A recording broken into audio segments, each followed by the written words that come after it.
Well, I think the one thing to notice is that the dialogue between science and religion has gone this way. It has been one of relentless and one-directional erosion of religious authority.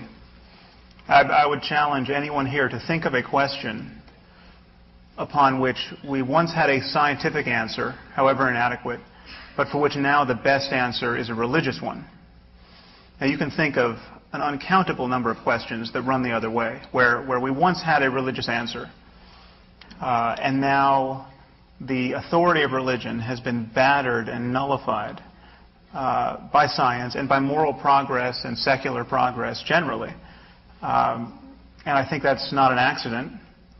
And the one area where religion still seems to hold its ground is now under assault by science, and it's very good that it is under assault by science. And this is the whole issue of morality and human happiness and what constitutes the good life. These are, and let me just tell you why I think this is a scientific question. Even the place of science is ultimately a scientific question. Because surely there are objective facts to be learned about the basis of human happiness.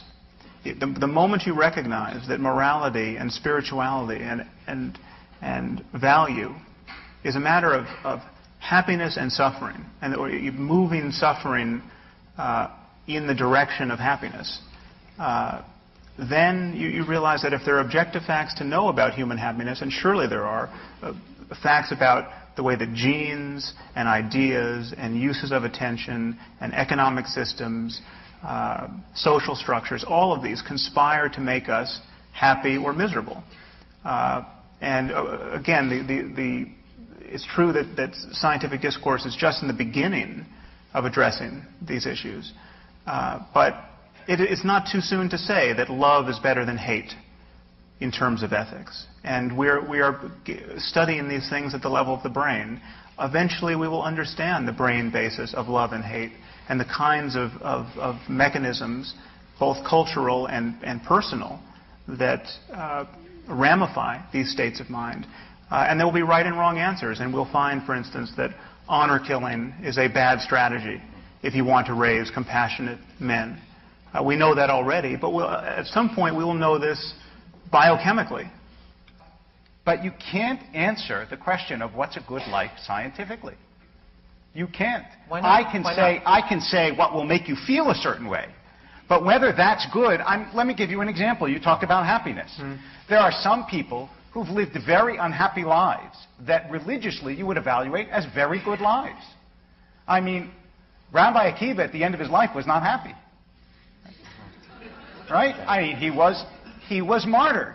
But if you were to bring Rabbi Akiva back to life and say, would you say that the end of your life was good or bad? He would say, I have no doubt, painful but good.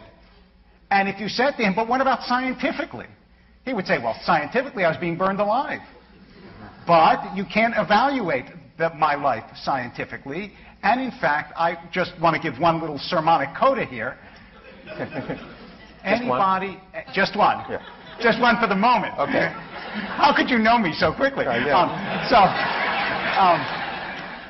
Anybody who has children or who believes that they're doing something important in this world, or who works in difficult circumstances to bring water to villages or food to hungry people, would say that the idea that you could scientifically demonstrate a good life is worse than empty. It's a mockery.